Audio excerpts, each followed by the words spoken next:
పల్నాడు జిల్లా సత్తెనపల్లిలో వేరే మహిళతో వివాహేతర సంబంధం పెట్టుకున్న భర్తకు దేహశుద్ధి చేసింది భార్య. గత కొంతకాలంగా తన భర్త వాసు హైదరాబాద్కు చెందిన బంధువుల అమ్మాయి గాయత్రితో సహజీవనం చేస్తున్నట్లుగా తెలిపింది భార్య నవ్య. దీంతో భర్తను రెడ్ హ్యాండెడ్గా పట్టుకుని బంధువులతో కలిసి దేహశుద్ధి చేసింది. భార్యతో పాటు ఆమె బంధువులపై కూడా దాడి చేశాడు వాసు.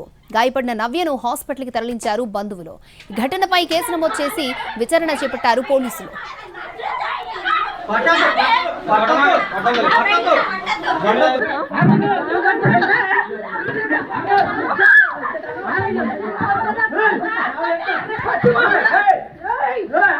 ఓఎస్ఎస్ ఫర్టిలిటీలో అమ్మ నాన్నలకి పర్సనలైజ్ ట్రీట్మెంట్ ఇచ్చారు.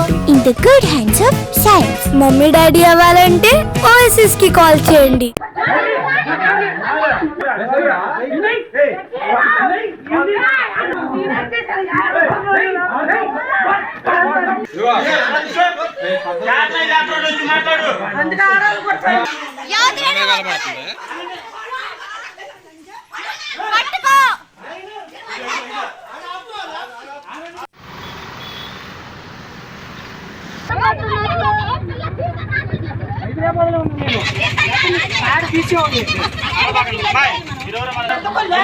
చెప్పి